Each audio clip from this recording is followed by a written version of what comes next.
Hi అండి. ఇక్కడ కనిపిస్తుంది ఏందనుకుంటున్నారు? మట్టి కాదండి, బ్లాక్ గోల్డ్. మనం లేయర్స్ మెథడ్‌లో మొన్న కంపోస్ట్ తయారు వీడియో పెట్టాను కదండీ! ఇంక చూడండి 20 డేస్‌కి చక్కగా బ్లాక్ గోల్డ్ తయారైపోయిందండి. మొక్కలకి చాలా స్ట్రెంత్ అండి ఇది. నేను ఒక 3, 4 పాట్స్‌లో ఇలా చేసుకొని అది కంపోస్ట్ అయిన తర్వాత ప్రతి మొక్క కొంచెం కొంచెం ఇస్తాను. మళ్ళీ ఇదే పాట్స్‌లో మళ్ళీ లేయర్స్ మెథడ్‌లో మళ్ళీ ఫిల్ చేసుకుంటానండి. ఇదిగోండి ఈరోజు ఇది ఫిల్ చేసి పెట్టాను. ఇదిగోండి నిండుగా ఉంది కదా! కొన్ని రోజులకి బాగా మనకి కంపోస్ట్ అయిపోద్ది.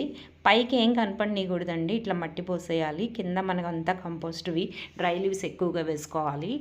ఇదిగోండి అన్నీ అట్లా వేసేసుకొని చేసుకొని బకెట్ అది కంపోస్ట్ అయిపోయిన తర్వాత మొక్కలన్నిటికి ఇచ్చేస్తానండి. ఇంక ఇది దోసకాయ అండి ఈరోజు కనపడింది. ఇన్ని రోజులు రోజు వస్తున్నాను కానీ ఎక్కడ కనిపించలేదు. ఈరోజు సర్ప్రైజింగ్గా కనిపించింది. ఇంకా అది కొన్ని రోజులు ఆగి హార్వెస్ట్ చేస్తాను. నిజంగా అండి కంపోస్ట్ చాలా యూస్ఫుల్ అండి. మనం ఏం కొనక్కర్లేదు. మన ఇంట్లో ఉండే వాటితోనే నీట్గా చేసుకోవచ్చు. ఇది చూడండి రెడ్ తోటకూర ఎంత బాగుందో. ఇంకా బీరకాయలు అయితే వస్తున్నాయండి. చూడాలి మరి ఆ కోతులు ఎంతవరకు ఉంచుతాయో. ఇగోండి చాలా అయినా వస్తున్నాయి బీరకాయలు అయితే. ఇంకా దీన్ని కొంచెం దాచేసే ప్రయత్నం చేద్దాం. కానీ అవేం ఉంచవండి. మనం ఏదో దాచిపెడుతున్నాం అంతే.